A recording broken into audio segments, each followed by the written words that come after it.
this is an AMA about Fluff World. You're going to be meeting two of the founders here in a moment. Most of this information you're going to be receiving is kind of geared more towards our existing audience, but we'll work to make sure that it makes sense to a broader audience as well, because we're constantly working to onboard kind of the masses here into this broader ecosystem and into this project. So just stay tuned, and I think you're going to have a really great time and really be blown away by some incredible feats that this overall ecosystem has been building. You're going to get some updates, some general really good demeanor, I think, about how we've been taking different approaches at different levels within this project, what our approaches are to marketing, communications, etc., broader transparency, all that kind of stuff. I think it's going to be a really nice, candid conversation, and I'm going to be doing the work to facilitate that with our two co-founders here. So I'm going to go ahead and get us kicked off. My name is Knux, if you don't know me. I am a product director within the Futureverse ecosystem focused on Fluff World, which is what we're going to be mostly talking about today. So that's why I'm here. I'll do a mix of moderating and answering questions where it makes sense, since obviously I'm across a lot of the product stuff, but I definitely want to make sure that we give our two awesome co-founders here, Aaron and Alex, a great opportunity to speak and give you all some good updates and general good impressions on what's going on here within the broader ecosystem. So before we even jump into any of the nitty gritty, I wanted to give both Aaron and Alex an opportunity. We're getting close to the end of the year here to really talk about our journey so far in 2022, ways that we've grown, ways that we've evolved, changed, etc. So Aaron and then Alex, if you don't mind just giving a really high level update about this Futureverse Fluff World growth that we've seen over the last year, how you see it. Yeah, thanks, Knux. Glad to be on here with everyone. Like Knux said, it's been a pretty full-on year, although probably I think the thing that's always hard to get perspective around is like how fast things move, but how long things take. And while it's been a fast-paced year, in totality, we really have only just started on this journey. I think if you're looking to make the kind of impact that we're working to create within the Futureverse ecosystem, this is it's a decade-long project, and so you can see us very squarely in the first innings. Having said that, I mean, the amount of work that's gone in and content that's been created and tools that have been created and technology that's been created over the last year has been awe-inspiring for me to see as a professional who's been in technology for more than 20 years. It's hard to sometimes grasp on the outside what it takes to build really good foundations for infrastructure, and to get that stuff right takes a bit of time. We've been lucky, I guess, in the Futureverse that we've had some teams working on some critical components for a little while now, and so we're a bit further ahead than most people are in the space, but it still takes time. And while there's a lot of kind of interest and excitement about us getting out there and sharing this more broadly, we've been really careful and deliberate to build those foundations right. I feel now that we're getting really close to the point where if we start to turn on the taps for a broader audience, that we've got the infrastructure ready to take that on.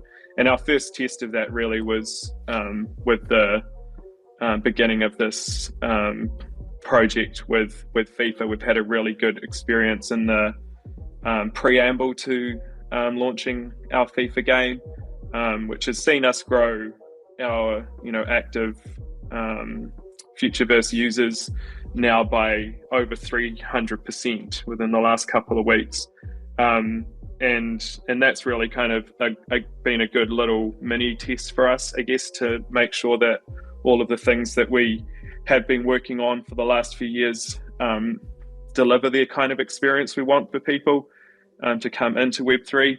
And we can start to take that and the learnings we've got out of this into the next phase with them and the other, exciting projects that we'll be bringing into market within the next year or so.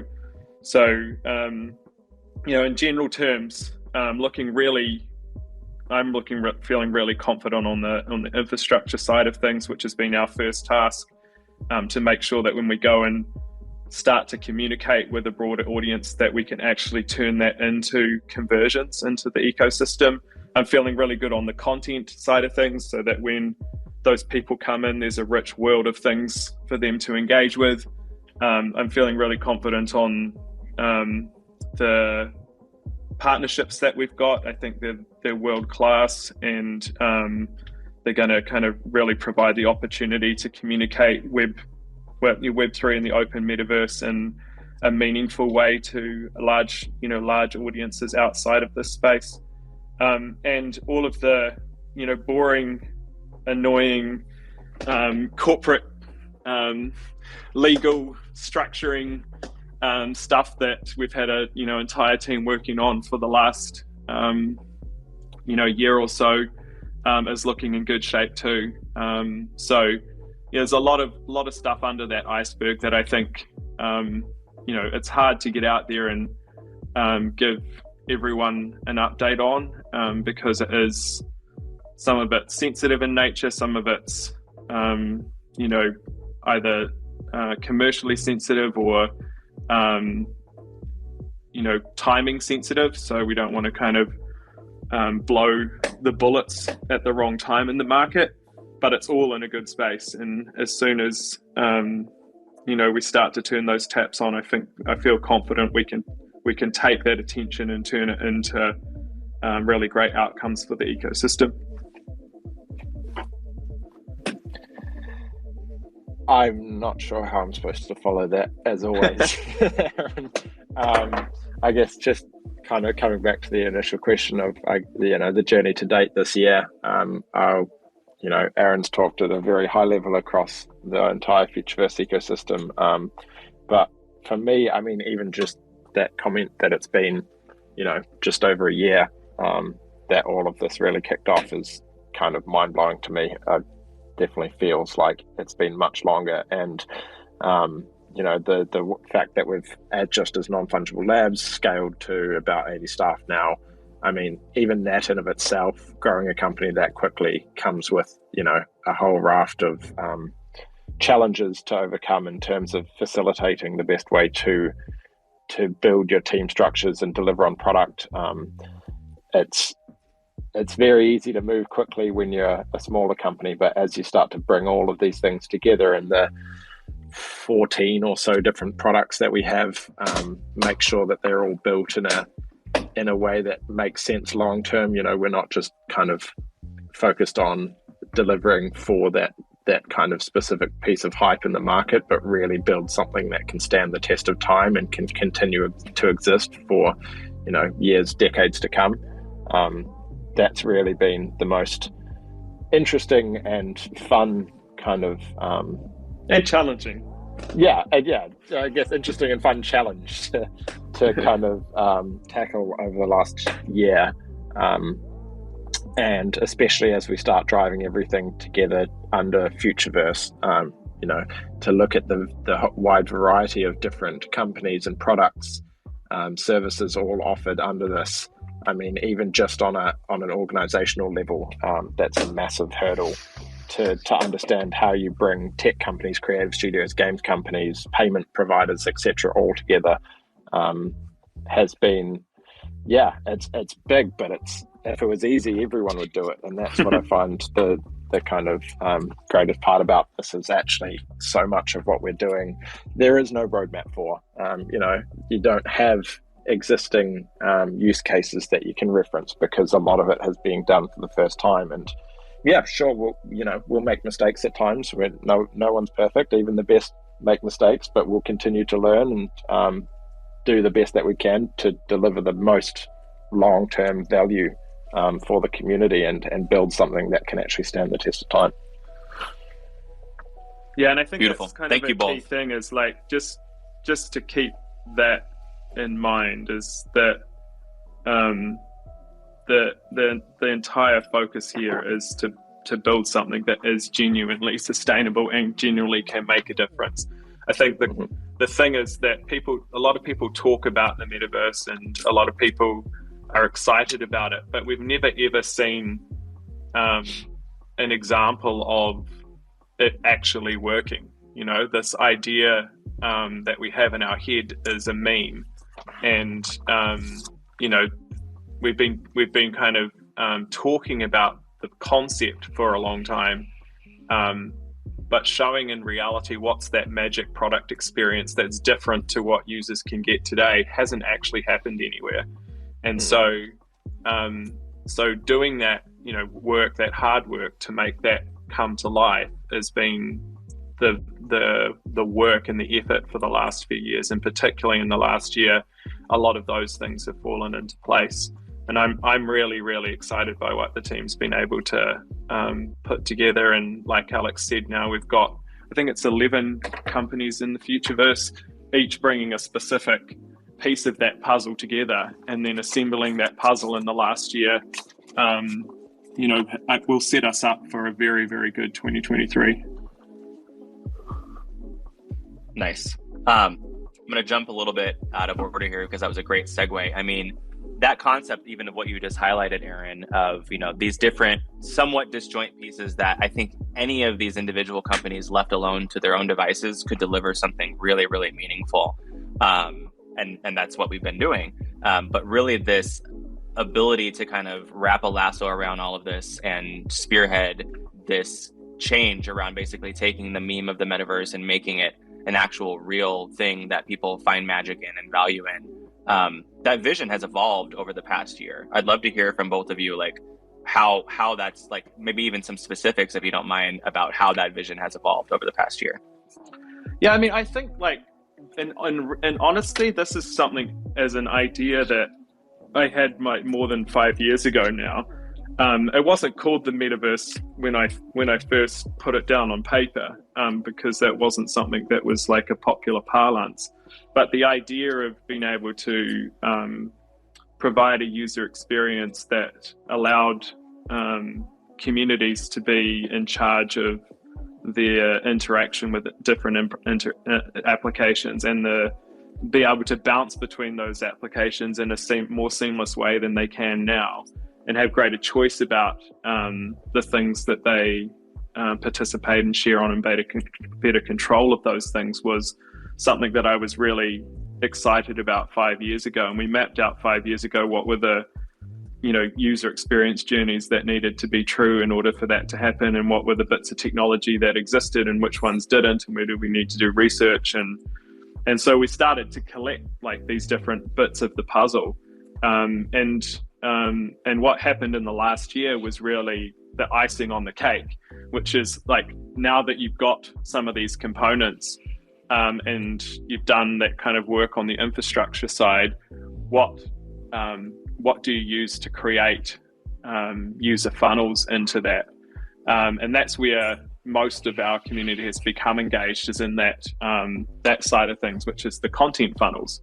Like any good, you know, technology change on the internet, content is always a key driver of it. And so by building these different content funnels and starting to create communities around them, we can start to bring people into this technology and infrastructure in a fun and frictionless way. And so, you know, over this year, what we've really done is kind of put the icing on a cake that we've been baking for a little while. And only, I would say, only really started to do that. You know, we've got this really great, very connected ecosystem of content that has come up from this Web3 native driven, community driven angle. And I think more than any other ecosystem out there right now, the connectivity of the stories and the lore and in those different pieces of content lays a really great foundation for long-term engagement with a broad audience. It's no point, you know, starting to onboard hundreds of thousands or millions of users and have no depth to those engagements. You want people to be buried in these stories for years. in order to keep that engagement high. So that content creation, all the lore and storytelling and the languages the teams have invented behind these characters, that hard work has been what's really driven, this last year for us, is to put that layer on top that helps us to start to onboard users. And in the next phase, it's all about taking that and mixing it with really well-known, global IP and brands that can expose this technology and this content to a new audience, a more mainstream audience. And so doing the work, on the infrastructure of the last 4 years, let's say, and the last year, really focusing on the content and the tools for generating content, give us those foundational steps to go to that next stage and start to take this to those new audiences with our partners. Yeah, I think just to add to that, there's an interesting challenge in the space at the moment when it comes to marketing and onboarding new users, where a lot of it is kind of built around this current wave, which I guess we're kind of seeing the end of with the initial rise of NFTs and the value offering there, where I think too much of the marketing across the board has been trying to tell people why they should care about NFTs, where the long-term goal is actually just to show people and not even really need to use the word NFTs, but just show people the experience, the service, the utility, the empowerment that they get from all of the different components of Web3. It's obviously, I think, a challenge that everyone across the industry is facing, there's very few, I think, that have managed to get any real kind of breakthrough. No one has, honestly. Yeah. I mean, the real fact is that there has been no major scaled success in Web3 metaverse at all. They're all very niche plays. The Futureverse ecosystem already has the highest number of active unique wallets of holders in it, and that in terms of global scale is still minute. And the idea that anyone's cracked this formula or knows what they're doing or can say that they are a winner is just fanciful. We think we have the formula to make this happen. We're constantly told by the analysts and investors, fund managers that we talk to about the Futureverse and what's going on here, that we have a more comprehensive vision. We're further ahead in technology than most, that we seem to be approaching things from a unique perspective that could be, make the difference. But no one, not even us, can say that we've been successful in that yet. Yeah. And I think that's a really important framing as well, as we get closer. I appreciate you both taking the time to kind of give this broader frame to everybody and kind of ground us all before we start getting into some of the hard-hitting questions. But that last piece is probably one of the most important threads across a lot of these questions. So much of what we do internally, but especially externally, when people don't have the full picture, which I think we're doing a better job of explaining now, is use the wrong barometer, the wrong sort of ruler to measure a lot of what we're doing. And Alex kind of mentioned it, this wave of NFTs.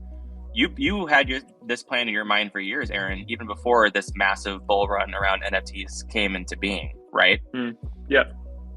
And so I think that frame is really important, that what we're building here transcends market cycles in a lot of ways. It's not meant to be that. It's meant to be delivering this collection of products, experiences, IP, etc., in a meaningful way. And I think that the timing obviously benefited us in a lot of ways, but I think it also means that broader sentiment around transparency and how we're building this, a lot of people will compare us to things that, to your point, nobody else has been successful in this regard, and also nobody has even thought about doing this necessarily at the scale that we're talking about.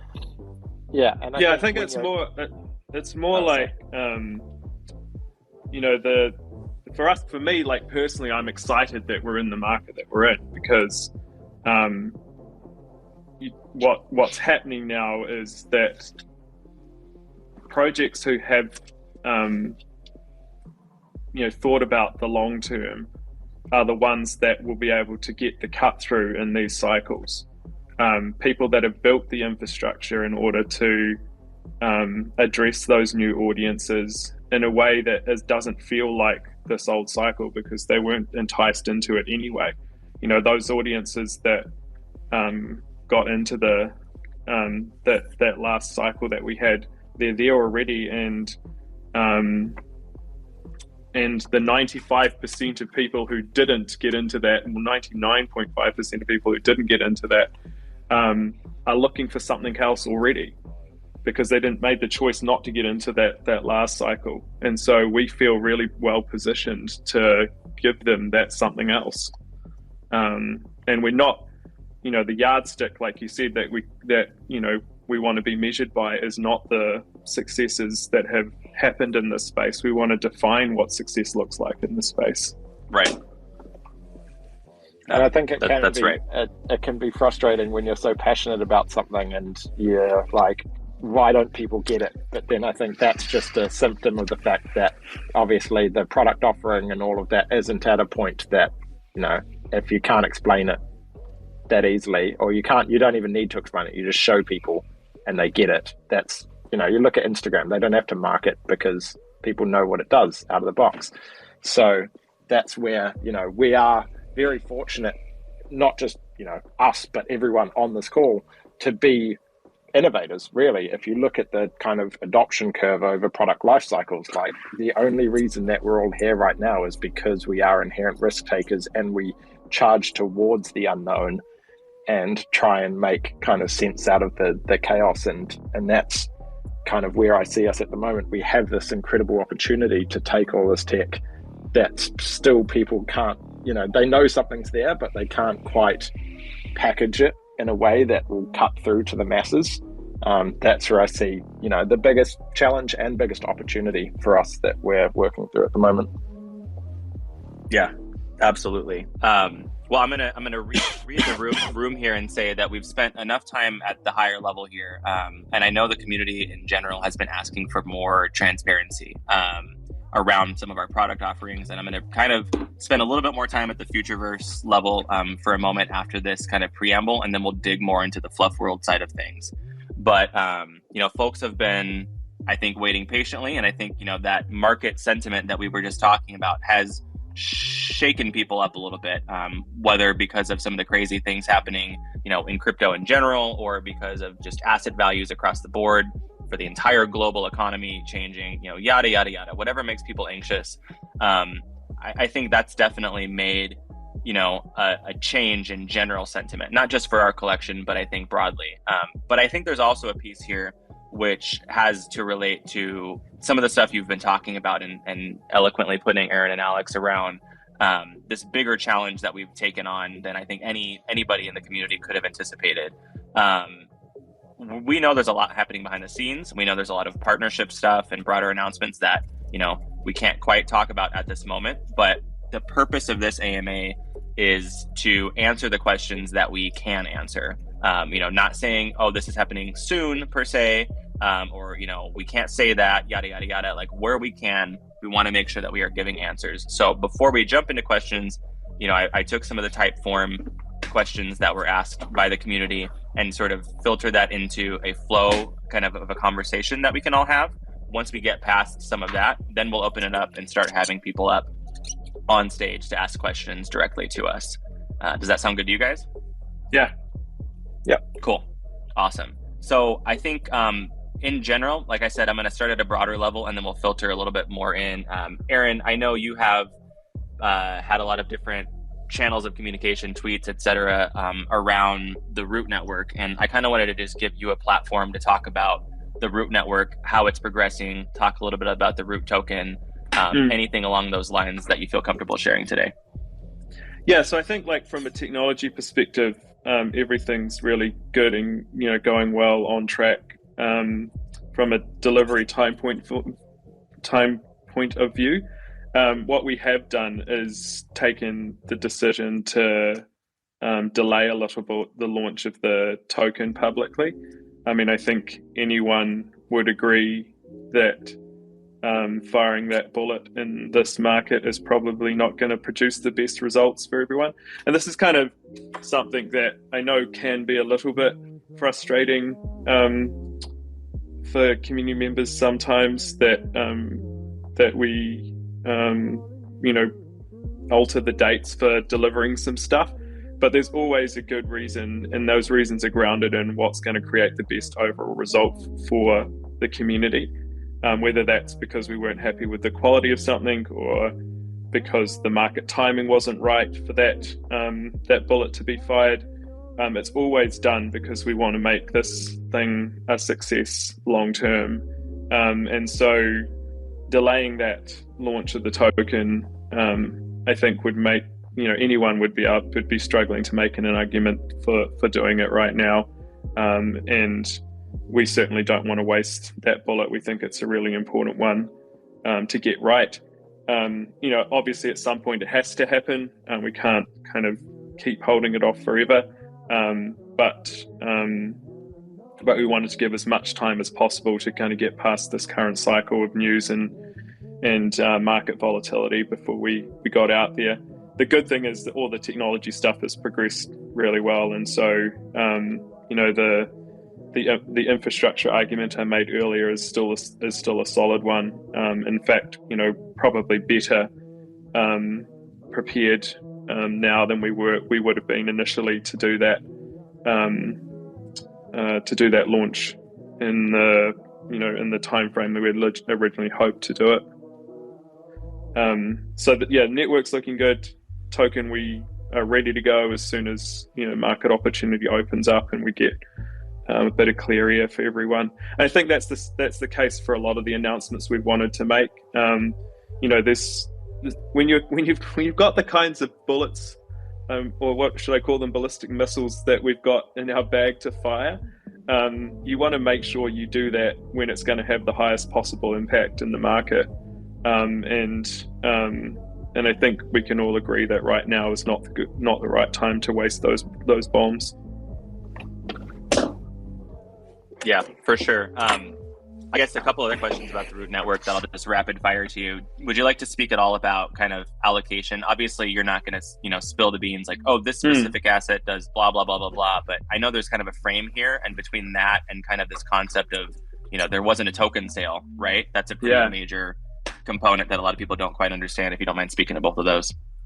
Yeah, I think that's a really important thing for us, is that the root network token hasn't gone through any kind of token sale process. There's no investors or early investors that are getting in at a better deal than the community is. There's no ICO or IDO or anything like that can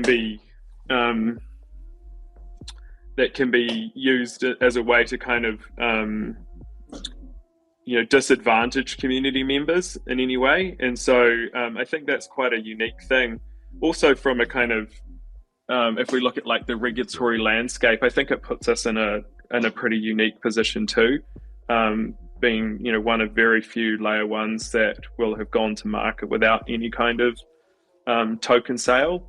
And so being able to get access to that is only through participation in the Futureverse ecosystem, and something that we think is a game changer for the root network, but also for the community itself. It really is yours and it's driven by you, in a way that can't be said for many other of these tokens that have come to pass. And it's also just to labor the point that we started, when we first started talking about what kind of role tokenomics could play inside of the ecosystem, it wasn't at the launch of FLUF World. This was, sometime down the track that we were thinking about how tokens could play a role in the game economy of that we were developing outside of FLUF World. That's since migrated to a full-blown layer one network utility token, which I think, if you look back at the progress over the last year, to get to the point where we have a live network that we can launch this thing on, and we can launch in a way that is community centered, I'm really proud of the fact that we've got to this point within the space of just a year. The other thing is that we saw a little bit of a preview, I guess, in the TNL Mint about the way that we're thinking about allocations. And like I said, I'm not going to get into specifics, but there was a reason behind why we said this TNL Mint was testing some processes for us. And one of those is the effect of asset scoring. And so when we start to look at the way allocations work, we'll use that similar approach for users in the ecosystem, where we have weightings against all the futureverse assets that affect the way that the activities you will be able to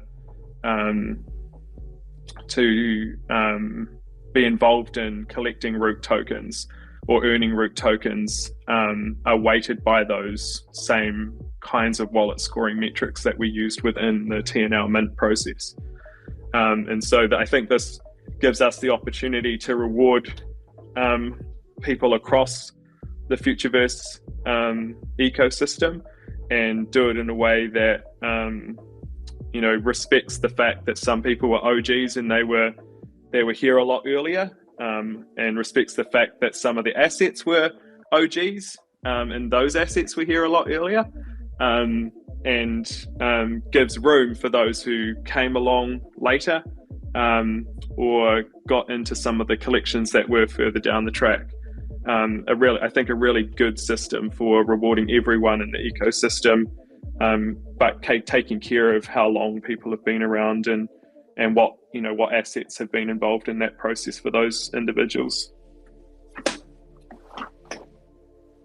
I think that's great, Aaron, and I think that's even a level of transparency beyond what I was expecting. So I definitely appreciate you highlighting that for everyone. I think in general, I would love to spend some more time here, but given that this is the FLUF World AMA, I feel like that feels like a good solid update around some of the Root Network stuff.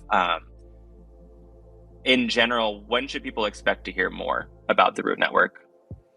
Yeah, I mean, I think we talked about doing another AMA on the Root Network, which we should definitely set up. So we can get into a bit more detail on that. There'll be some more technical release stuff coming pre-Christmas. And like I mentioned earlier, in terms of the token, we'll just keep an eye on, the optimal time for launching that in the market and with our partners who are going to launch that with us. Beautiful. Okay, that's great. So in that case, I am going to move us more into a FLUF World specific side of things. Alex, before I kind of do our little rapid fire around some of these different product lines we've been talking through, you made a really great post in our FLUF World Discord a few weeks ago that kind of highlighted some things that are exciting for you between now and the end of the year. How are we doing kind of tracking towards that in your mind, and what would you like to speak about there? Yeah, so I think just to kind of give some context and I guess reference to what's been discussed around, Futureverse and Root Network, all of what we're building, we need to ensure that we have really strong foundations so that whatever we're building, will stand the test of time and won't just kind of collapse within on itself in a year or so. That can be addressed on the infrastructure level, as we've talked about with Futureverse, but also on the creative level.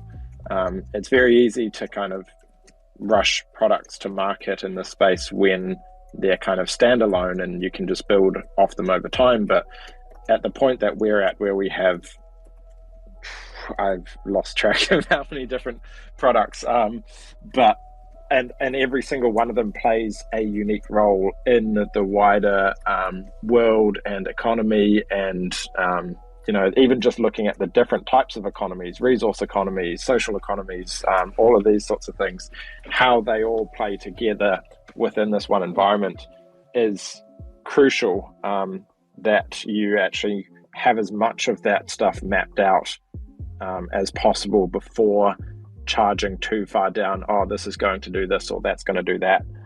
So that's where we've been taking some extra time to just, I guess, take a step back on some of the new product releases and really looking at how all of it fits together in the world, how the entire FLUF world ecosystem ties together, the role of the third kingdom, how economies, resources, all of that stuff works,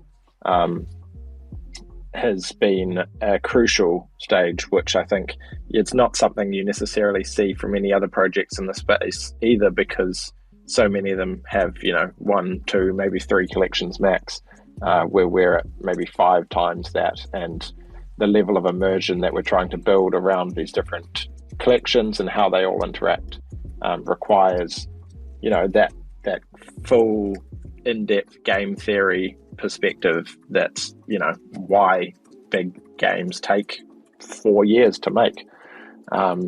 So I guess, we can delve into some specifics on kind of the key projects and what we can expect from them in terms of updates now.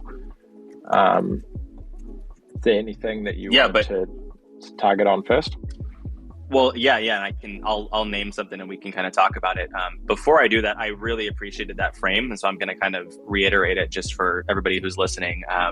So while I am going to go through it, we're going to kind of go item by item within Futureverse, within Non-Fungible Labs, building out FLUF World. We definitely have been, over the last few months, definitely taking more of an approach around that bigger picture that Alex was just mentioning, really understanding how do these different pieces of utility, these different assets, these different collections fit together.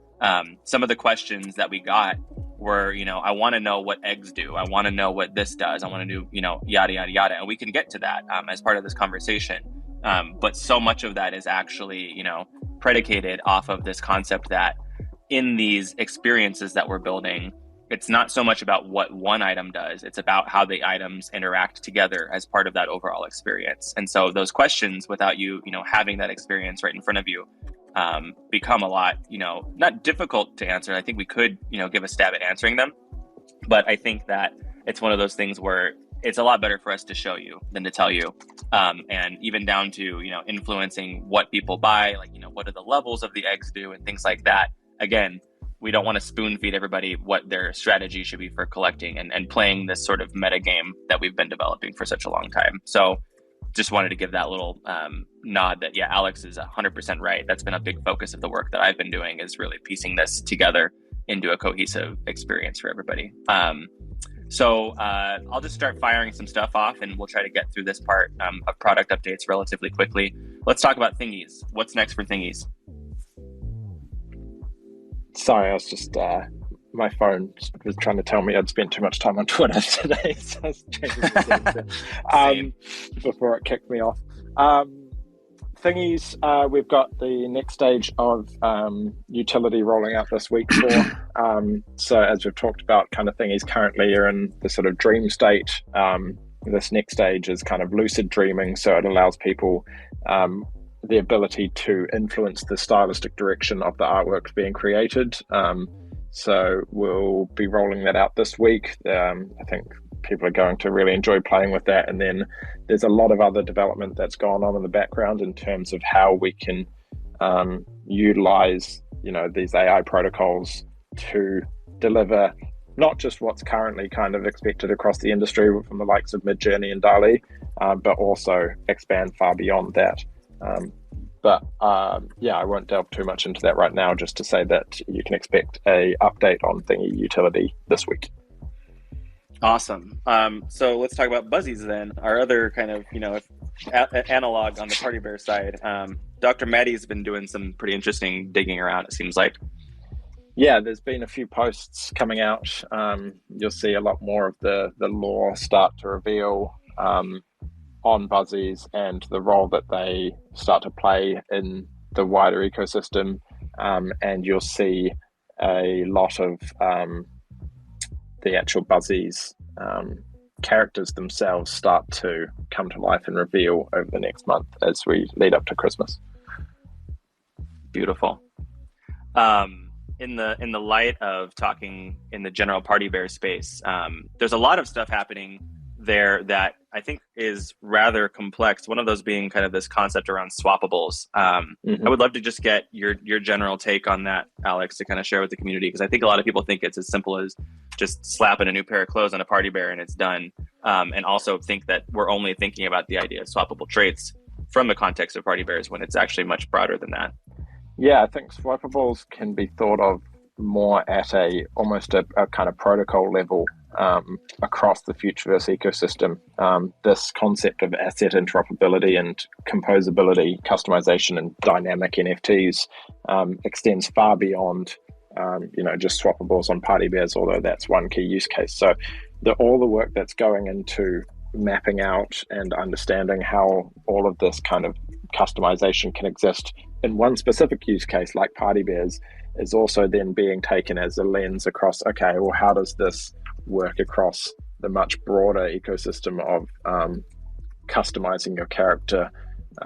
We've actually been doing some great stuff with kind of the in-game swappable stuff. Actually, I think we might have a leak there I can drop in Discord, which context, like, it's very just kind of draft UI experience, but it shows that the functionality of swapping assets within the in-game environment is built.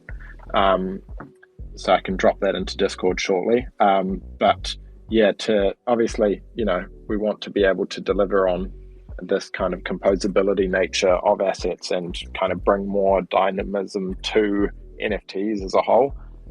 But the way that rolls out, we want to ensure that that's setting the stage for interoperability across all collections moving forward.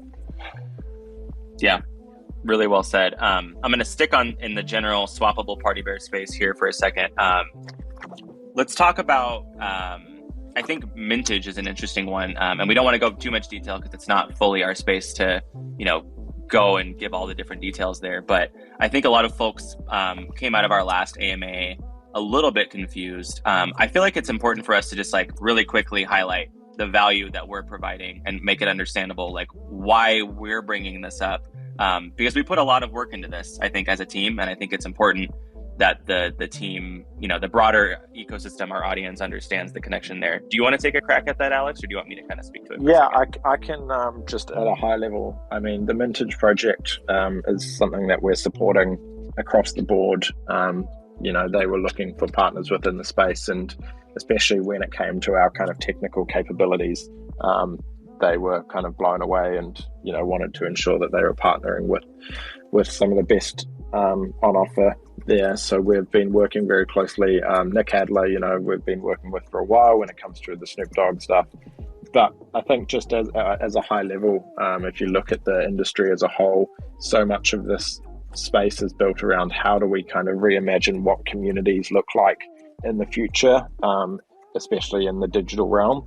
And when you look at communities, they're often built, around shared interests, especially modern day. It's less about proximity and it's more about actual shared passions that drive culture.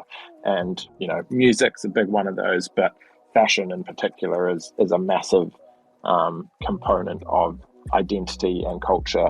And that's where having a partnership with, the team from Mintage and the breadth of expertise that they have across fashion, to us, it was just a no-brainer as part of our kind of wider portfolio. Yeah, beautifully said. And the reason I bring that up so quickly after the Party Bear thing is I think a lot of folks will hear what you said about swappables and hear, oh, well, if everybody's getting swappables in some way, it's a platform layer that you have across Futureverse. What makes Party Bear special? One of the things that I think makes Party Bear special is right now they are our core, almost flagship product that actually enables these sorts of partnerships to become real and come into fruition, whether it's around fashion or even around music, which I think is a lens that we haven't necessarily talked about as broadly. So I definitely think that you highlighting that form of expression, obviously that's something that will be ever present across the metaverse at kind of an interoperable layer standpoint. I still think it's important to understand the role that Party Bears have as sort of the shepherds of bringing that in and helping us, lead that effort. And also what Party Bears have done, which I think is probably underestimated a little bit now because Buzzies aren't out, but will become kind of very obvious once they are. Give having your party beer got you the ticket to that, and it's going to be a material piece of the FLUF world utility. And so while it's not directly on the party beer itself, having the party beer enabled you to unlock that piece of what I think is probably one of the most exciting pieces of utility that we've built today. And so that is in the same track, and it's not the only thing we've got planned for beers either. There's much more stuff coming down the track. But once the full Buzzies, utility comes out to market, I think people will see that connection very strongly to the original vision of party beers being the center of kind of wearables within the ecosystem. Yeah, really, really well said, Aaron. And I think that fits well with the piece you and Alex have been harping on throughout this conversation too, about the broader systems approach as well. Some of this utility is not as simple as I press a button and I get a certain output. I think Buzzies will be one of the ones that people start to realize this is very much a systems play, and the utility, it's all kind of starting to come together without sharing too much, obviously. It's definitely a good call out. I'm conscious of timing. I just want to say we can take this longer than the hour. I don't want anyone to feel like they haven't had an opportunity to ask their questions. We just wanted to make sure that we kind of covered all of the high level stuff first. So let's quickly fire through these last few high level product updates, and then we can get into some proper AMA. Sounds great. Let's do Burrows next then. Yep. So there's a lot of work going into version 2 for Burrows. We've been extensively testing multiplayer and PC VR, as well as building out a range of new features to make it a natural, enjoyable experience that you want to come back in. One of the key things is, currently people go into their burrows and explore, and it's interesting to a certain point, but then once after that, there's not a whole lot that you can do within the space. So that's a key stage of the next versioning, is to ensure that we're actually rolling out fun, functional utility within the space that gives cause for people to keep coming back. Cool. That was a great update. Thank you. Let's talk flufflets and eggs real quick. Yep. It's obviously, one of the core promises from the start was breeding, and something that we've been working on for a long time. We've seen other projects in the space do breeding, but it's been very kind of copy paste of the existing collection. And the way that we're addressing it is through some very complex breeding mechanisms, looking at, kind of true biological breeding and how DNA works in that sense, and then looking at there's a range of high level partnerships that we're bringing to that as well. So there is kind of this concept of how do we scale that with like a near infinite mass adoption play around breeding that ensures that we're able to package it in a way with the right partners and with the right kind of levels of uniqueness to make it something that can act as a funnel for new people into the space. But we've got a lot of work going on in that space, and there'll be some big updates early next year. Yeah, awesome. Yeah, Flufflets is one of my favorite things that we're working on. It's just fun. It's just a really fun project. Gods and Goblins will be, I think, the last rapid fire one, and then we can fire off. We can get into more question territory. Yeah. So Gods and Goblins, another one that we're obviously, while efficiency. But just on Flufflets, before you do, I think the more important thing than building the scalability, which has taken a bit of time to make sure that we can produce lots and lots of interesting variations, and that they're all game ready, and have some utility out of the box within our applications, is actually having a reason for people to want to own one. And the core audience here, I think, hopes that they will breed some Flufflets, and then other people will want them. Well, making the FLUF blitz has been difficult because of the way we wanted to do this in terms of the scalability of it.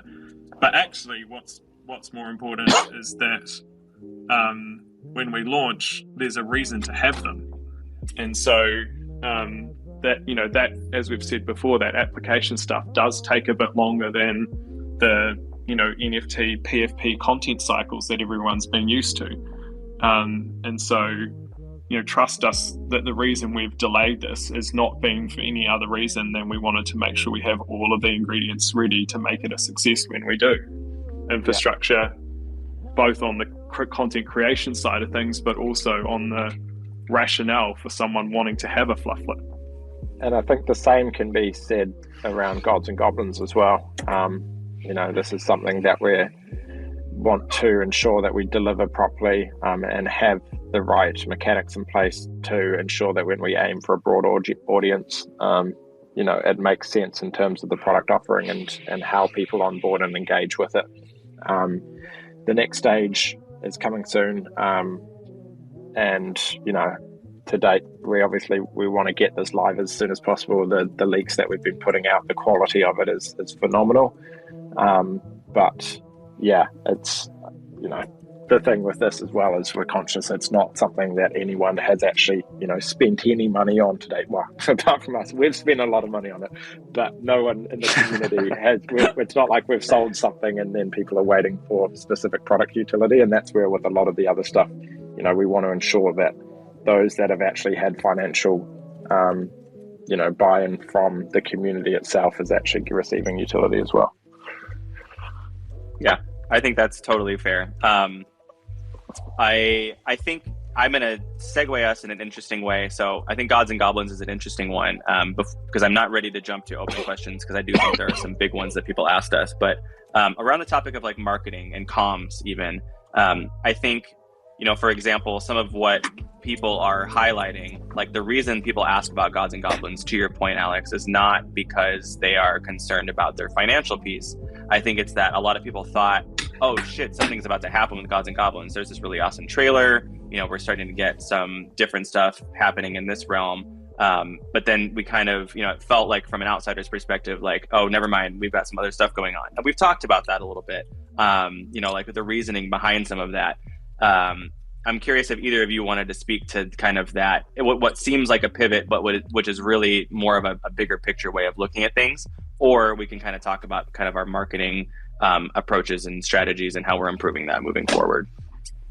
Yeah, I mean, part of that decision making around Gods and Goblins timing was market related, and some of it was internally kind of technology related. The market changes, and one of the great things about Web3 is that we have communities on the journey with us as we're building this stuff. They're kind of inside the tent a little bit as we're moving through these different phases, as much as we can have them inside the tent, which is one of the kind of really cool and exciting things. The counterpoint to that is that when you make the decision to pivot, which is like a normal business thing that people do all the time, it's an obvious thing externally. Where internally, in the previous mode, it may not have been. And so people are like, oh, it's being delayed, or like this hasn't happened like we expected.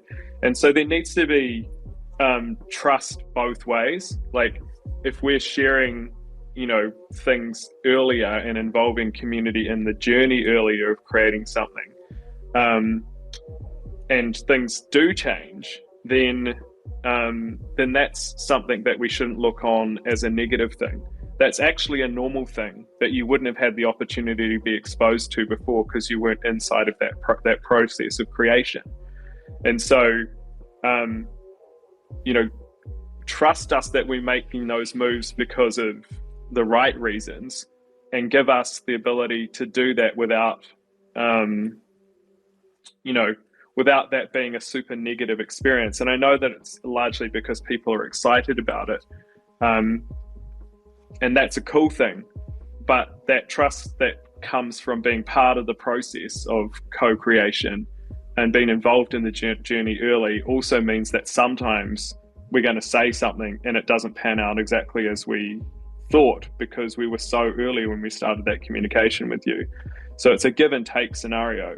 And we want to be able to share more. And some of the hesitation we've had in sharing more has come from the fact that we don't want to say something is, happening and then have it not happen exactly that way.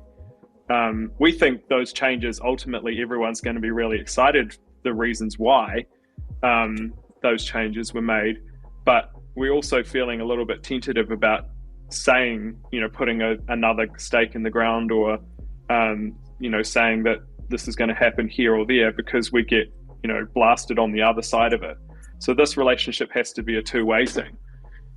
We have to be able to have the trust to share with you guys along the journey, and you have to trust us back that if we change our timelines or whatever, that's done for good reason too. If we get blasted every time we make a change, then the only thing for us to do is just not communicate, not make those commitments, because it gets thrown back in our face on the other side when things do change, whether the market changes or a new opportunity comes up that we want to leverage that's going to be more powerful, or we come up with a better idea, or we produce something and we weren't happy with the quality of it. All of those things impact those timelines. And some of them we can talk about and some of them we can't. But just know that every time we make those decisions, it's for the right reasons ultimately. Yeah. No, Aaron, I think that's an awesome way to frame that. And I'll dovetail here to kind of a commitment from us. We do take feedback very seriously. I think we did that type forum. We set up this AMA. Maybe it was a little bit later than people were hoping, whatever that ends up being. But I do think there is a commitment from Alex and or myself to do one of these AMAs every month from now on. Obviously, Aaron, for you, you'll be spared. You'll have your own you have to deal with at the Futureverse level, but also kind of for the more project specific stuff, maybe that'll be more like quarterly, something like that. We'll figure that out. But either way, in addition to our Probably Nothing newsletter, which I think is phenomenal and does a really good job of highlighting our product updates and getting kind of glimpses at how the founders are looking at everything. I think also, obviously having an AMA and a channel where we can do some of this back and forth, collect feedback, answer key questions, give updates, etc., will be really valuable. A lot of folks have also been talking about the 11th hour and how they missed that. We've actually shot the first episode of a new kind of podcast. We're working towards, the right level of transparency that people want around that. It just doesn't happen overnight. These things take time. There's a lot of work happening. I think sometimes, rightly so, we get that pushback that you're talking about, Aaron, because we aren't communicating things, but that's not always a communication error. It's just that it truly takes time to make these things and to make them make sense. So be on the lookout, in the coming period of time for the podcast updates, AMA updates, and more deliberate connections with the community so that it feels, I think you're going to notice it with Buzzies. I think you might already be seeing it with Dr. Maddie's explorations. We want to give more of a peek behind the scenes into lore, into things like that. And then obviously, this is one more thing I want to do to talk about, Aaron, but on the content side of things, as we move beyond this trailer, I think that, our machine is much more ready to start delivering some of that content that I think people have been wanting and expecting, while also communicating and collaborating with the community to make content as well, I think. So again, I hit that in there. Would you like to talk at all real quick before we move to questions, beyond these questions, like specific AMA questions about the trailer? Yeah, only to say it's fucking awesome. And again, this is one of these bullets that we want to fire when the market opportunity is right. We've got, PR and a few announcements lined up to go with the trailer. And the advice we've had from our, PR teams is to hold off and give that timing a little bit more space so that we can have the impact that we want. But looking really awesome, really proud of the work that's gone into it. Showcases the Third Kingdom really, really well, and showing how the Futureverse ecosystem fits into that, I think, in a fun way. Yeah, absolutely agree. Thank you for that plug. Cool. Well, I think it's time to start letting people up, unless you guys have anything else you wanted to say. Yeah, open the floodgates. Open the floodgates. All right. I will start to add people. Adam is joining. You guys think I should do like one at a time so people don't talk over each other? Yeah, sure. I'll do two. Okay. Adam. Hey everybody, thank you so much. Oh yeah, go ahead. Yeah. No, I was just gonna say I'm just adding people one at a time in the order that I see them on my screen. So if you have been waiting for a while, I appreciate it. I promise we'll do our best to get to everybody. I think we will. There aren't that many people with their hands raised. If you haven't already raised your hand though and you want to speak, please do so that way I know whether or not to call you up. And then Adam, take the floor. What's your question? Awesome. I've got two. The first is just in regards to some of the assets and like how they're being tracked in terms of like how long they've been in wallets and if that correlates to like a certain amount of the token. Like I know that for my asset, like I first bought my first FLUF about a year ago, actually. And since then I've learned more about security, about ledgers, etc. So I've gone through multiple hot wallets and now cold wallets. So will that sort of action or traffic be reflected in terms of how long I've quote unquote held my FLUF or FLUFs or assets?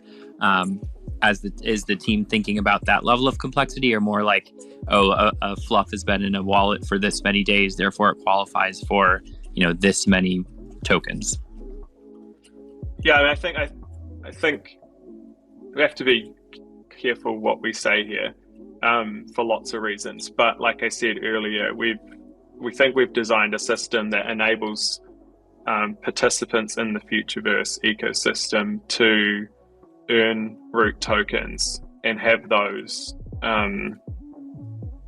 opportunities based on a number of factors, including which assets they've got, how long they've been held for, those kinds of things. We're cognizant of the fact that people have different wallet, management strategies, and I think we have a system which can balance those different approaches. Nothing's going to be perfect. If we went one way, some people would complain. If we went other people would complain. But I think the system will enable us to provide a fair outcome for both scenarios. Awesome. Thank you so much. And my second question is around sort of like the lore and the world building. I own a variety of assets across sort of like the FLUF ecosystem and altered state machine, etc. I'm personally finding that it's a little difficult to keep track of all of the lore. Is there any concern from the team that this is all becoming too complex, or is sort of that the intention that people can kind of dive as deep as they want to, or stay as high level? I have a really good response to this, which is that if you take one example like World of Warcraft, right? I've spent a decent amount of time in there over the years, and I don't think I could ever hope to uncover and experience all the lore inside of that game. And that's one universe, I guess, of content, and probably a good reason for, good part of the reason that was successful was because it had such deep lore that you could explore over time. Everyone here imagines that their assets are going to play some significant role in some important game that reaches some mass market scale. Like that's the meme of every Web3 metaverse builder out there. If you don't have depth and complexity in your characters and your lore and your storylines, how do you propose to engage a large audience over time? Like, it just seems unfathomable to me that other people expect to be successful without that.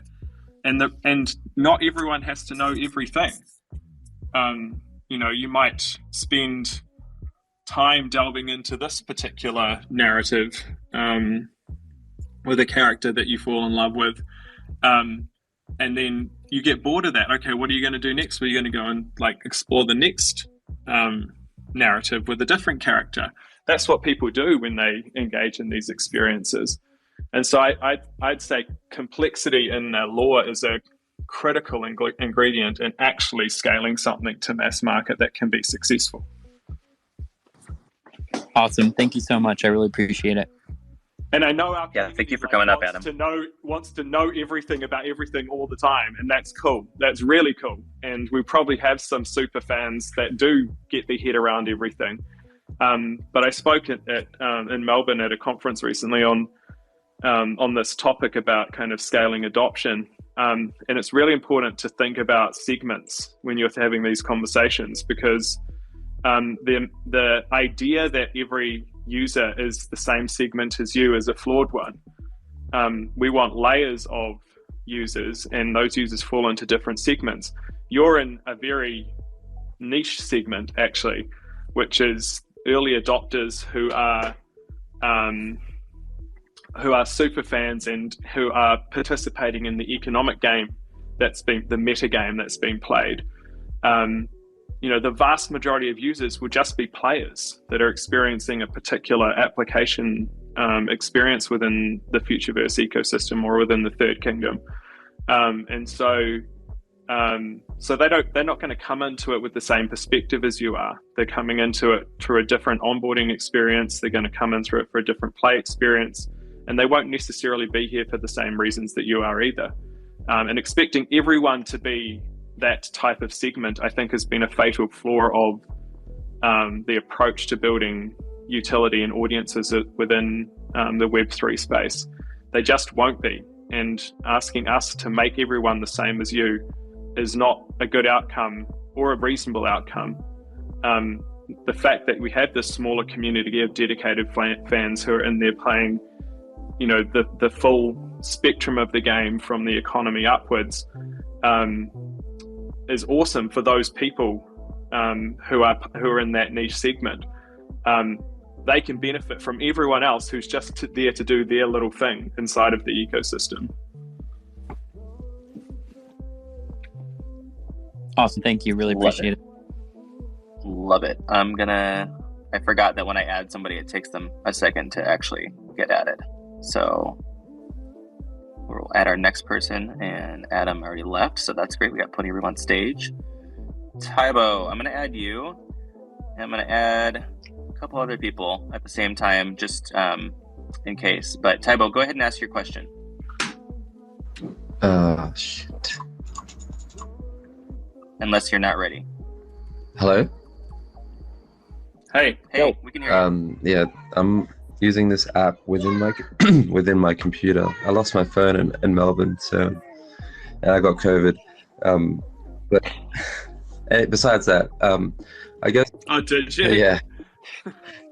Oh, got it. It actually got found. I just have to get it back. But Okay. good news.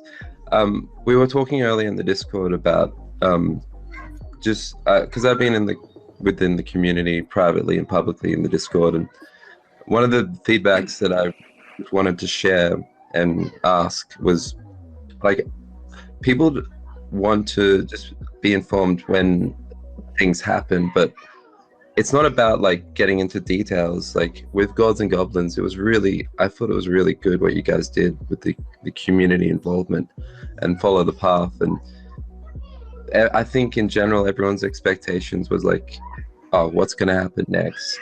And then it just seemed like there was just no information, and it just fizzled out. And there was one thing that I would suggest is not even like going into details of why, just, hey, like, unfortunately, like, or due to certain circumstances, we've had to pivot.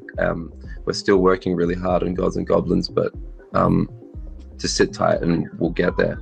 And it just those little comments that can be shared with the community can really just keep them in, keep their doubt in check. Because with the bear market and other things, just little comments just to let us know what's going on can really keep people not worrying. Because there's, when there's bear market fears and FTX collapsing, like, a lot of people have doubts, and if we can keep that in check with just simple communication through announcements or whatever, I think that can go a long way to helping the community stay focused on the vision that you guys are creating, which is what I'm really excited about. And I fully, like, I'm blue pilled, red pilled, whatever you want to call it. I'm 100% in. Like, I get it. Fluff pilled. Yeah, I'm fluff pilled. Like, I get what you guys are doing, but for the sake of like new participants, people that, you know, aren't in it like I am, that reading every little bit of detail, like I'm an alpha hunter, like I'm 100% like seeing what's going on, but not everyone has that time to do that. So I guess that's just what I wanted to mainly say, but I love everything you guys are doing and appreciate this AMA as well. No, Yeah, I thanks, appreciate man. that. And we've got the feedback, and we're definitely trying to get to that balance. You know, and you can see the team working hard to figure out now what the right cadence is, and start to get more stuff out there, like the probably nothing newsletters and stuff like that, so that we can have those regular forums to share with. Yeah, awesome, cool. Yeah, that's all I've got to say, and I appreciate what you guys have done so far. I'm looking forward to the upcoming releases and news, and it's exciting to be a part of it. Honestly, trust me, you're not the only one that's like wing goblins, because they look so fucking awesome. So I want to get it out as soon as possible too. All right, cool. No, that's all I've got. Thank you, guys. Thank you. Great question. All right, Johnny, you've been waiting a while. Go ahead. Yes, I have. What's up, guys? Thanks so much. It was great listening to you guys for the last hour or so. I was worried that we wouldn't get to the questions, so thank you so much for doing that. And it's great to hear the updates, guys. Like every time I listen to you, I realize that you are very, very intelligent guys, and you're very technology focused, and you really, really get it. And I want to say that I got into this project. This was the first PFP project I bought. I didn't believe in any of the other ones. When I saw your branding and marketing and the characterization of the characters, I was sold at the start. The dream behind it, the mission, totally sold. And I've brought in tens of thousands of dollars from, you know, circles around me, from other people. You know, I've been holding a long time. I in the last couple of months, I've spent more than 10 ETH myself just buying up stuff, because I still believe in the project. So I really want you guys to understand that, and understand that any feedback that I'm giving you, just as Tybo gave you a little bit of feedback, is purely from my heart, and it's constructive criticism, and because I believe in the project. So I've been listening to everything intrinsically. I've made some notes because it was fascinating, everything you say, and a little bit of so I got two things, right? So a little bit of what Tybo just said, right? He was spot on the money there, right? One of the things that Web3 companies in general are not great at is their messaging. And I'll give you an example, right, from another project. Bored Apes, they were about to do the Dutch auction for their other deeds. And at the last minute, they said, you know, we're not doing it. And what they said is they tweeted out saying, you know, Dutch auctions are shit, we're not doing it. Now, if you read that message, you say, well, it's very negative in many different ways, and it means that we didn't know what we were doing in the first place when we made the decision, we announced it, and there's many other connotations to it. So I just making a point of that, messaging is very important. So on that subject of messaging, right, you were asked a lot of questions about what's coming out in the next month, what's coming out in the next 3 months, and a lot of the things you said is because you guys are guarded, right? I totally get it. I've built 5 or more startups from scratch in brand new markets, didn't know what I was doing, didn't know what they were, nobody knew what it was. So I get it, raised a lot of money, I totally get it. And not everything always goes according to plan or timing, totally get that. You've got no problem with that whatsoever. But you guys are building a dream, right? You're building a story, you're building a new adventure. It's something totally new. And you raised a bunch of money on that, right? A lot of everything was successful, fantastic execution of it, fantastic. The branding, the websites, the processes, it was all fantastic and fair. We've all loved it. No criticism on that. But because you're building a dream, for you guys, it's a massive thing. And you almost a little bit, excuse me for saying this, a little bit scared because it's so big, right? To say, woohoo, we're doing it, because then you're out there and you're like, shit, now everybody counts on us doing it. But in an effect, you're almost like a public company, because you raised money from the public, and then the money's still being traded. So let's not clarify it like that, but you could see it in some sense like that. So everything you do and say has an effect on that market and on the market in general, from each project and all the projects combined. So you have a big onus on you, exactly how you said, what we release, what we say, and you guys know that. But you're also coming and so you're in this. Sorry for being so long. But also, when you're in this environment, you're saying things like the infrastructure, I feel good about it. The development, I feel good about it. The delay in the token is because we made the decisions, but we feel good about it. You've got to trust us. If you don't trust us, then we'll stop telling you stuff. You can't say any of that stuff, right? I understand it's from fear, from not saying something you don't feel you're going to complete or something like that. But your messaging is so important to every single day of trading and the future of the project and the future of the market and how other people get into the market and how people perceive you. And remember, people like me have got money tied up in this that we could have tied into other things. And we have to believe that it's tied up in, and we have to understand what's happening. We have to have some kind of update. Otherwise, we might choose to put that money somewhere else, and that changes the demographics of the project. So I just want to make the point and hear some feedback on the point of messaging that I've been banging on your guys' door from everybody. Every single founder will tell you that I've spoken with them, trying to help in any way I can with that messaging. I've written 2 articles in Entrepreneur Magazine where I've mentioned you and highlighted it. I've featured you in my documentary series, even though you guys didn't want to participate, just to give you some credence and exposure to the general population. What are you doing about messaging now? When you said you feel more confident with the infrastructure, the development, you feel more confident where you are. What are you going to do now to build the market for everybody, to build that understanding? And you don't have to say what you haven't done, and you don't have to say anything that you can't do, but the basic messaging, we're building an open metaverse. That could be it. That could be the one line. You could be like, Nike, just do it. We're building the open metaverse. Yeah, but when are you going to get out there? Sorry. Yeah, I mean, I think that, first of all, I really appreciate your support for the ecosystem and, the work you're doing off your own back to kind of get out there and make a difference for it. And also, your points are not invalid points. They're definitely things that are important to the overall success of this project. And we're not kind of blind to the fact that those things need to happen. I think I've said for a while now, it's really important that when you go out and start doing those, what you are talking about is mass media, mass marketing to the broader, global population, that when we do that, we have the ability to convert those things into that messaging into actions that the audience can take that benefit the rest of this ecosystem that have been on this journey with us. And if you went out there and started doing the things we have in our plan, with the partners we have signed up, with the media agencies we have on board, before you have that infrastructure ready and the applications ready, then you waste those bullets. And so our focus has been get the infrastructure right, get the partners lined up, get the applications there, so that when we go and tell that story, it's people can take action. We're not just another part of the narrative. It turns into an outcome that drives the value that this community is looking to see. And I can tell you categorically that we have all of those things in order, and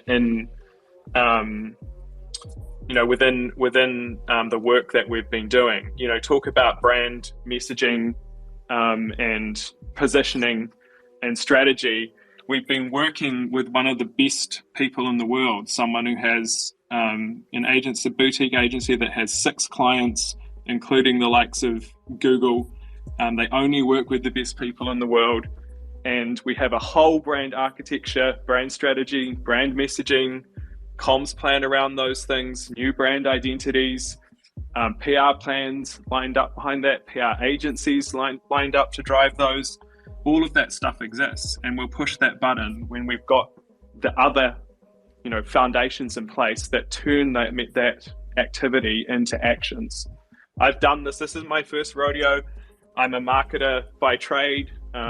Even though I came up, through technology as an engineer, I spent the later half of my career running large, multi-million dollar marketing campaigns for billion-dollar revenue portfolio lines, some of the most successful in our market over here. And I know what it takes to get a brand out there, and to hit the right points on the messaging and the strategy about where we position ourselves in the market relative to everyone else. That work has been done. The only thing is you haven't seen it. And the reason we haven't put it out there is because we want to have those other bits lined up. So I get all that. Thank you for explaining that. What happens if the market's not there when you're ready and you finished? And that's what my point is. That's a gamble, like no one can answer that question. So my point is, right, as a community member who's put my money in, is to say, well, shouldn't you be spending a very, very small portion of that money in building the market on a very basic level, rather than staying silent? And I don't blame just you guys. I blame all of the Web3 successes that the market hasn't expanded, hasn't had exponential growth, because they haven't invested in their own future. No, you're wrong. I'm sorry. Well, the reason why is not because of lack of marketing. In fact, the opposite of true. 90% of people don't know what NFTs are. 90% of people don't know what NFTs are. If we're successful, they shouldn't, because it's just an obscure data standard for a database. Exactly. And the fact that people have focused on that has been to the detriment of this industry, not to the benefit of it. What we need to do is show people magical product experiences that they haven't had before, that just happen to be powered by a technology that can do things they haven't been able to do before. But people are going to be using NFTs. People are going to be using NFTs for property, for finance, for banks, for all different things. People so you can't disregard NFTs. People will be using applications, and those applications may be using NFTs underneath them. But if this thing is ever going to take off in the mass market, it has to be driven by user experiences. All great products are. They're not driven by talking to people about obscure technology standards. Yeah. Email didn't take off because people. You don't need to. You could talk to them about the metaverse. You don't need to. So I hear what you're saying. You don't need to talk about the NFTs. What is that? But you're building a brand. You're building a brand. If you believe in what you're doing, if you believe in yourselves, then you should be shouting about it from the rooftops. And maybe you're not telling them everything yet. And maybe what you said is we're wasting bullets is what you said. But that's in my humble experience, right? Is a big mistake for you guys, because there's a massive market, and Meta are spending tens of billions of dollars on educating people, and meanwhile we don't hear about you. So maybe by the time, listen, I'm just playing devil's advocate. It's constructive criticism. Please don't take it as offensive in any way. No, I'm giving you the benefit. Not. I hear what you're saying. I'm only trying to help. I'm really just trying to help. Yeah. No, I hear what you're saying, and none of it is wrong. Sorry, not none of it. Most of it's not wrong. I think though that people should know that these are things that we're very, very aware of, and things that we have worked on and we have ready to go. And it's not that we don't care about these things or think they're unimportant. It's just the timing. And I think the point you made earlier about awareness in the crypto space and lack of traction is the perfect example of why we want to have our ducks lined up. Because despite crypto having been a global phenomenon that you could ask anyone in the world that they'd have some knowledge about it, we've onboarded less than 5% of the world's population, and within that 5% of early adopters and risk takers who know enough about the technology to have gone or the value proposition to go on and spend some money on it, less than 5% of those have touched an NFT. And it's not through lack of awareness. it's because the product experience is not driving users to use the thing. And I'm sorry, and what that's we not want true. to do, it is. Sorry, they haven't come across it. You're right. The user experience is bad, but they have never come across it. So I'm sorry, you're wrong. No, I'm talking of the 320 million users who are crypto holders already. Less than 5% of those are engaging with NFTs. And so the reason for that is there isn't a compelling product experience, and it's hard.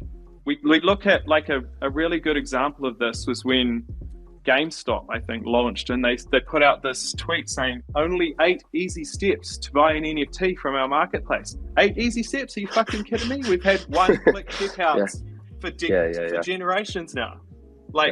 That is what we're trying to fix, and we don't want to go out there to the mass market with what we think is the world's best metaverse IP that is known the world over, and fire those bullets without having the user experience. That means when that user sees that message and they come and they try to experience that thing, that it does feel like magic, and we can explain at that point what the metaverse is through that experience, because until we can do that, it's just a meme.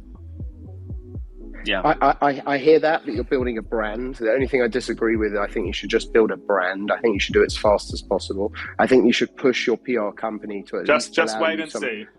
All right, I hope it's coming. I hope it's coming really soon, because I honestly, you've got a fantastic. Oh, I'm here. No, can you hear me still? Here. All right. Yeah. So I think you've got a fantastic thing going, but I think it's super stealth mode still. And, yes, and, you're and 100% right. And there's a lot of doubt and anxiety and all sorts of things going out.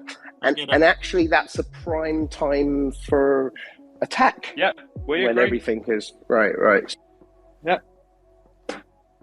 Just wait. Awesome. Johnny, I muted you, not because that wasn't a great conversation, but I want to make sure that we've got 6 other people with their hands up. And can I just reinforce, Johnny, all of those points are like really valid, and I really appreciate the feedback. I don't want to seem like I'm being negative here.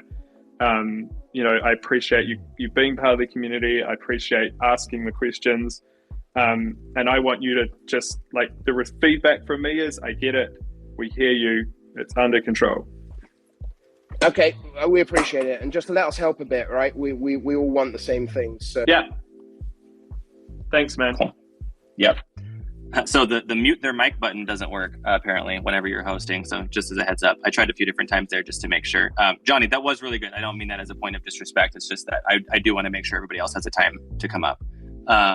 So I made a mistake and haven't added some people. I'm going to remove a few people from the stage. I think we've got time for a few more questions. That did happen a little bit. That took a little bit more time than I had expected. Donnie, while you're up, go ahead and ask your question. Actually, sorry, Donnie, I didn't mean to do that. Bill Evans, if you've been up here for a while, without focusing too much on shilling your awesome community project, I'm just teasing you. I'd love to hear your question. I've got to jump, unfortunately, guys. Of course, Aaron. Yeah, this is way over your time. I appreciate you being here. Yeah, hi there. Hey, Ray. Thank you so much for having me, for hosting this AMA. Really enjoying it so far. My question, and I loved the point from Aaron earlier, touching on the lore, because I have explained FLUF World to I don't know how many people. Held some keynotes about it on conferences, explaining the whole thing, root network, everything. And so yeah, I definitely have some training in explaining everything. So I loved the metaphor he used for the lore, that I usually use Marvel as an example. Marvel has I don't know how many movies and TV series and everything, so I don't think you need to follow everything to understand or to have fun. I think the only point there is, which I was also, as you mentioned, Knux, building out my own project, where we are going to release an NFT app and calendar. You can check it out. It's I'm not trying to show too much here now, is like the lore is all over the place. And I think what would help is a place where you can read about it, even if you don't want to read everything, right? Like right now you have all this amazing lore on Twitter, on Discord, community created lore, all the contests that were done in the past. And I think, and of course, I don't think that's should be a priority. Like you have lots of important tasks on your backlog, but like a platform where you can see all lore from the projects, but also from community generated content. I was wondering if there's like anything in that direction, if you're thinking about that. Yeah, definitely. Great question. It's been an interesting one for us to kind of develop out the lore framework, because we want to build something that not only, that the metaverse is such an interesting space, because with inherent interoperability, you're kind of like, you have to leave things open to interpretation to a certain extent, and kind of just allow for, people to just play in these kind of mixed environments, more so than like, Lord of the Rings has never had to explain why, Master Chief turned up with a rocket launcher at one point and shot Sauron. So like, to kind of put this weird kind of framework in place that lets us tell a fun, cohesive story, but then keeps the door open for all of that interoperability, has been a really interesting challenge. But to your point, yes, we're working to build out like basically a wiki for all of the lore. Where people can deep dive into specific characters, species, events, etc. But once again, the tricky thing about that is, the more that you start to build it out, the more areas that you find that need to be expanded upon and built out. So, even delving into things like how do different economies work, and how do the different kind of external character species, etc., come into play. We think we've got a really good framework around that, which we're still kind of just refining and getting it to a point that we're happy to share. And then as soon as we have that foundation nailed, then it opens that door for kind of community co-creation. But yes, it is something that we're conscious of and building. Cool, awesome, thank you. Right, I think it's like one of the best worlds to do. It's been lots of fun also with all the riddles and the puzzles. Really enjoying that. So yeah, keep going and looking forward to everything that's come. Thanks, mate. Appreciate it. Yeah, thanks a ton. Donnie and Mometa, I think you're going to be our last two. I've kept all of us a lot longer than we anticipated. I think we're about an hour and a half, which is great. I think this is lovely. I've been getting a lot of really good feedback in the Discord that people have been enjoying this AMA. Definitely please give us that feedback either via Twitter or Discord, or you can privately DM any of us. Would love to know what you liked, what you didn't like, what your burning questions still end up being after this is over. But I want to give a couple more questions just, to honor the fact that this is an AMA. So Donnie, I feel like you've been waiting for a while. Are you still here? Oh, yes, I am here. And thank you very much for giving me the opportunity to say anything. I didn't actually realize that I'd put my hand up to speak. So I will vacate the space and let somebody with an actual brain or a question. But also thank you very much to the team, doing a great job. Thank you to the community. Such a fun group of people. I'm really enjoying the ride, and I'm looking forward to the next 4 or 5 years with you all. Thank you. Beautiful. Thank you so much. I really appreciate that. All right, Mometa, the floor is yours then. All right, cheers, guys. It's not the first time I've closed one of these spaces, so 2 really quick questions. The first one being, with so many new content creators popping up at the moment, and the reason this show's, it's really been about information today, we've got For the Love of Crypto, we've got the Schiller, we've always got Jerry putting out amazing stuff on the Futureverse pod, but it's such a massive ecosystem. Is there a single point of contact where new content creators or people who are covering it at the moment can go and find out about the Futureverse? Is there like one PR person who can help guide these content creators, who these new partnerships are, and help separate fact from fiction? Not just yet, but yes, that's all coming. as Aaron touched on before, we have a big release plan around Futureverse coming together with, some really kind of world-class brand strategists, brand identity, the trailer itself, more technical information around the white paper.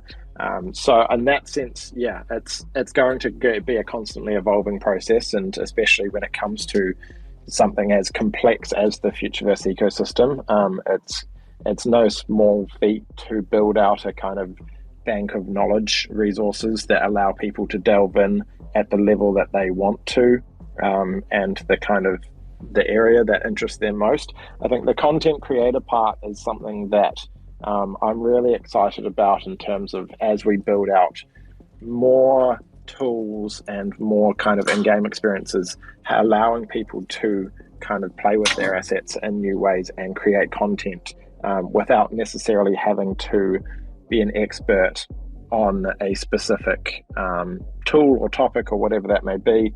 So there is stuff that we're developing that will empower content creators, but it's not a small amount of work to go through all of that, and it's not a small amount of kind of knowledge to break down into these various disciplines. But the Futureverse website itself, there'll be some big updates coming through there soon.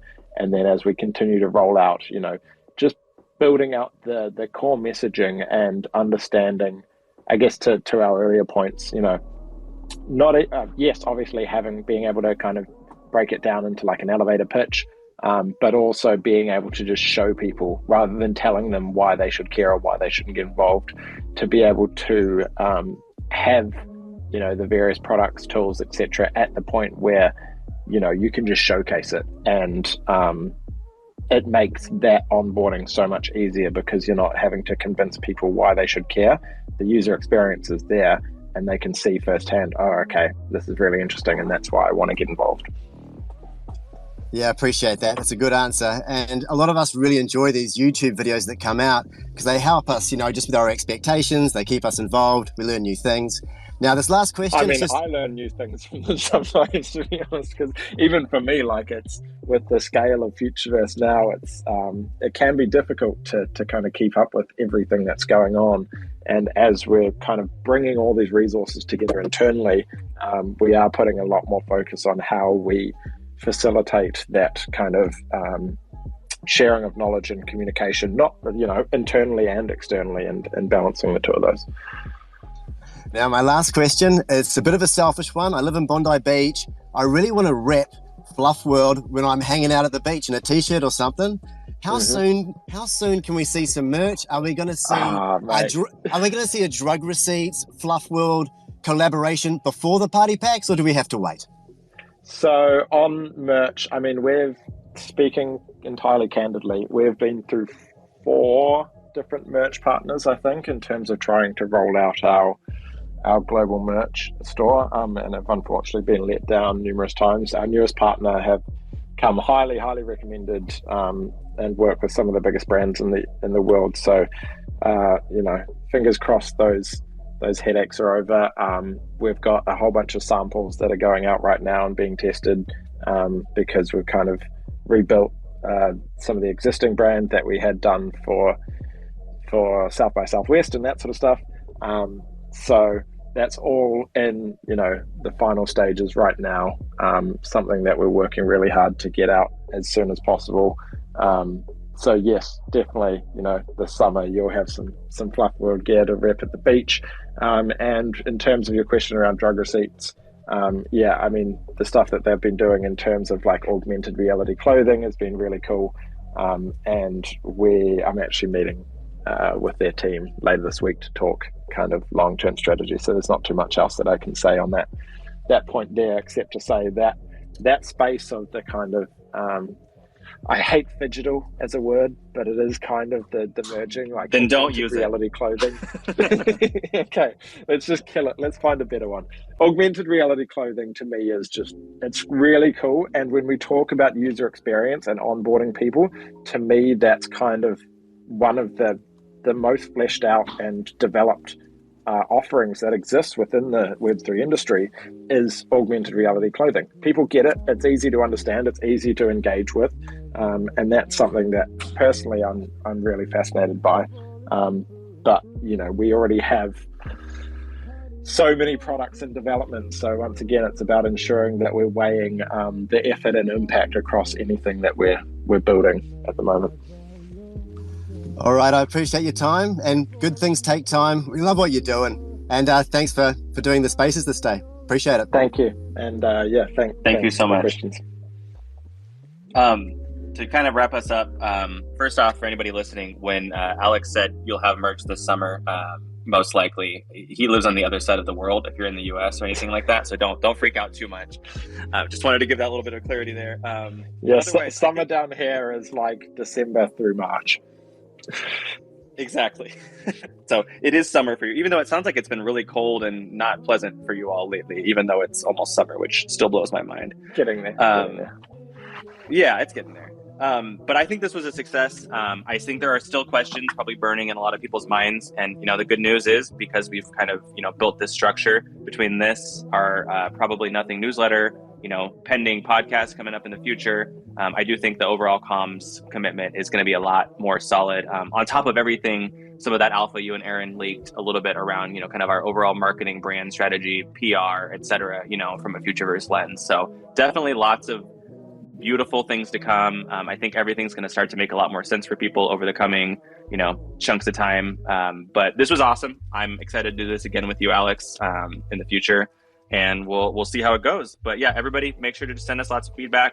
Discord, Twitter, DMs. We'll collate it properly. I might even ask the Marcoms team, to create a type form just to make it a little bit more solid, how you can give that to us. But really appreciate you, and super appreciate everybody who filled out that original type form with questions or came up and asked us questions. I thought this was one of the most engaging AMAs that we've ever had. So seriously, thank you so much. And thanks, Alex, for spending all this time with me. No, my pleasure. And just to reiterate, thank you, everyone. I mean, obviously we're all very passionate about the space, and it's difficult on all fronts when things don't necessarily happen when we hope they will. But we've also, we appreciate the feedback.